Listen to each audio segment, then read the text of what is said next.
ultimately destroy the terrorist group known as ISIL. As Commander-in-Chief, my highest priority is the security of the American people.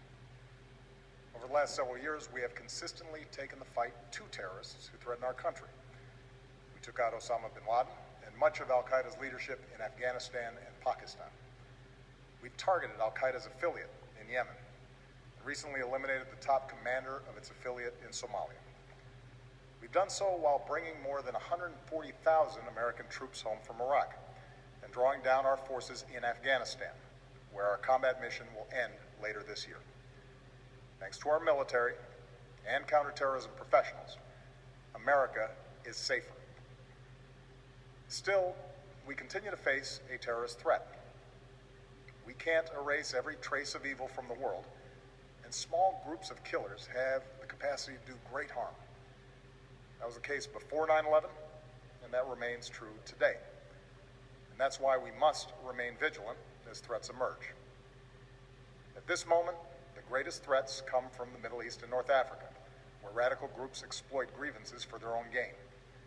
And one of those groups is ISIL, which calls itself the Islamic State. Now let's make two things clear. ISIL is not Islamic.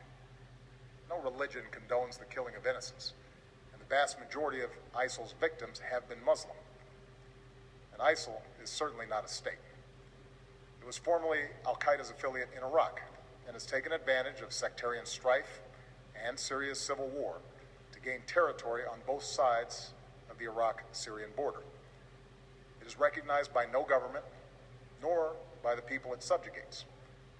ISIL is a terrorist organization, pure and simple, and it has no vision other than the slaughter of all who stand in its way. In a region that has known so much bloodshed, these terrorists are unique in their brutality. They execute captured prisoners. They kill children. They enslave, rape, and force women into marriage. They threatened a religious minority with genocide. And in acts of barbarism, they took the lives of two American journalists, Jim Foley and Steven Sotloff.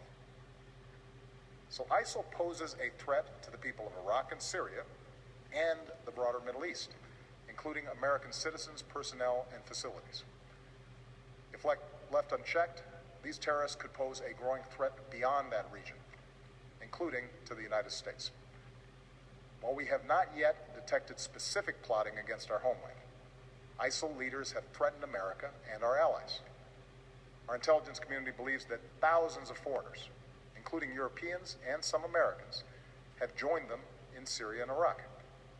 Trained and battle-hardened, these fighters could try to return to their home countries and carry out deadly attacks. I know many Americans are concerned about these threats. Tonight, I want you to know that the United States of America is meeting them with strength and resolve. Last month, I ordered our military to take targeted action against ISIL to stop its advances. Since then, we've conducted more than 150 successful airstrikes in Iraq. These strikes have protected American personnel and facilities, killed ISIL fighters, destroyed weapons, and given space for Iraqi and Kurdish forces to reclaim key territory. These strikes have also helped save the lives of thousands of innocent men, women, and children. But this is not our fight alone. American power can make a decisive difference, but we cannot do for Iraqis what they must do for themselves. Nor can we take the place of Arab partners in securing their region. And that's why I've insisted that additional U.S. action depended upon Iraqis forming an inclusive government, which they have now done in recent days.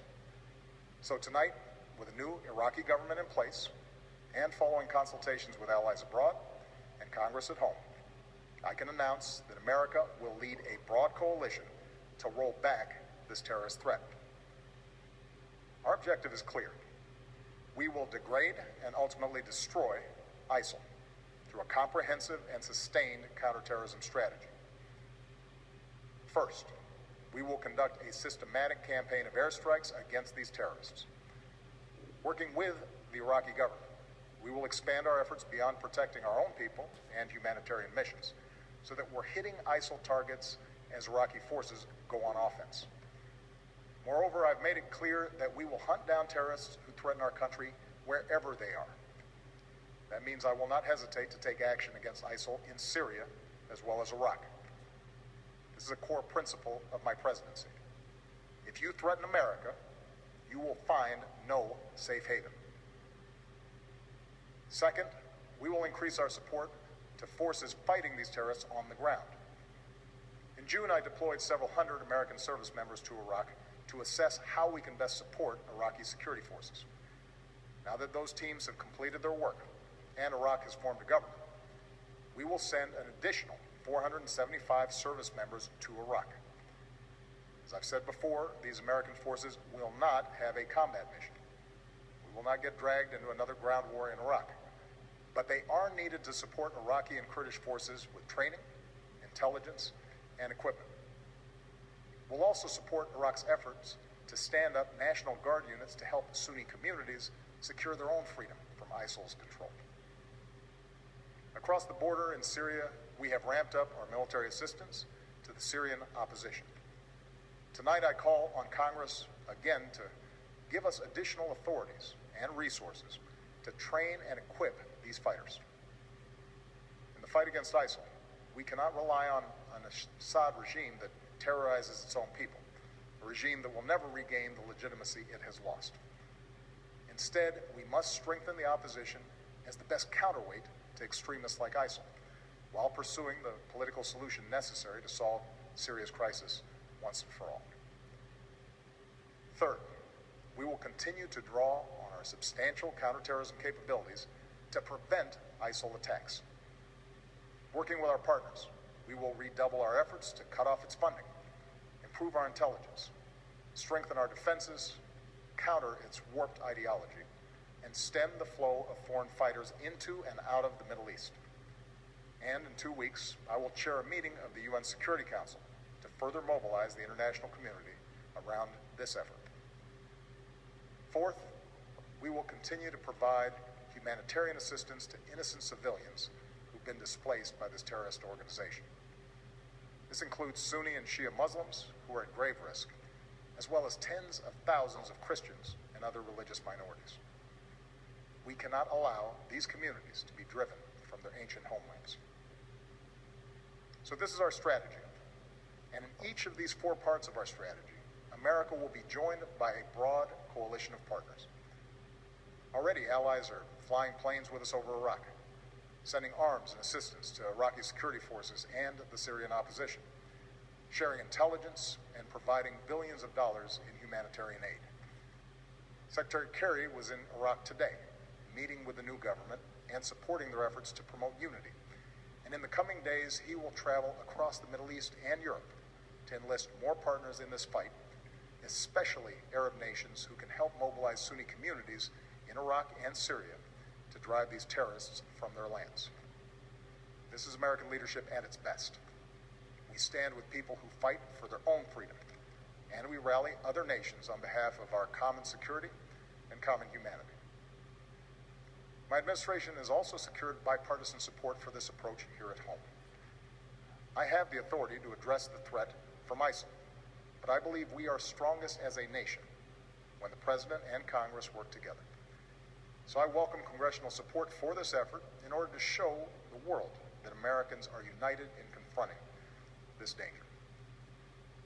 Now, it will take time to eradicate a cancer like ISIL. And any time we take military action, there are risks involved, especially to the servicemen and women who carry out these missions. But I want the American people to understand how this effort will be different from the wars in Iraq and Afghanistan. It will not involve American combat troops fighting on foreign soil. This counterterrorism campaign will be waged through a steady, relentless effort to take out ISIL wherever they exist using our air power and our support for partners' forces on the ground. This strategy of taking out terrorists who threaten us while supporting partners on the front lines is one that we have successfully pursued in Yemen and Somalia for years, and it is consistent with the approach I outlined earlier this year, to use force against anyone who threatens America's core interests, but to mobilize partners wherever possible to address broader challenges to international order. My fellow Americans, we live in a time of great change. Tomorrow marks 13 years since our country was attacked. Next week marks 6 years since our economy suffered its worst setback since the Great Depression. Yet, despite these shocks, through the pain we felt and the grueling work required to bounce back, America is better positioned today to seize the future than any other nation on earth. Our technology companies and universities are unmatched. Our manufacturing and auto industries are thriving. Energy independence is closer than it's been in decades. For all the work that remains, our businesses are in the longest uninterrupted stretch of job creation in our history. Despite all the divisions and discord within our democracy, I see the grit and determination and common goodness of the American people every single day. And that makes me more confident than ever about our country's future. A broad American leadership is the one constant in an uncertain world. It is America that has the capacity and the will to mobilize the world against terrorists. It is America that has rallied the world against Russian aggression and in support of the Ukrainian people's right to determine their own destiny. It is America, our scientists, our doctors, our know-how that can help contain and cure the outbreak of Ebola. It is America that helped remove and destroy Syria's declared chemical weapons so that they can't pose a threat to the Syrian people or the world again. And it is America that is helping Muslim communities around the world, not just in the fight against terrorism, but in the fight for opportunity and tolerance and a more hopeful future. America, our endless blessings bestow an enduring burden. But as Americans, we welcome our responsibility to lead. From Europe to Asia, from the far reaches of Africa to war-torn capitals of the Middle East, we stand for freedom, for justice, for dignity. These are values that have guided our nation since its founding. Tonight, I ask for your support in carrying that leadership forward. I do so as a commander-in-chief who could not be prouder of our men and women in uniform. Pilots who bravely fly in the face of danger above the Middle East, and service members who support our partners on the ground. When we helped prevent the massacre of civilians trapped on a distant mountain, here's what one of them said: "We owe our American friends our lives. Our children will always remember that there was someone who felt our struggle and made a long journey to protect innocent people." That is the difference we make in the world. And our own safety, our own security, depends upon our willingness to do what it takes to defend this nation and uphold the values that we stand for. Timeless ideals that will endure long after those who offer only hate and destruction have been vanquished from the earth. May God bless our troops, and may God bless the United States of America. President Obama speaking live at the White House. Mark Shields and David Brooks have been listening with Gwen and me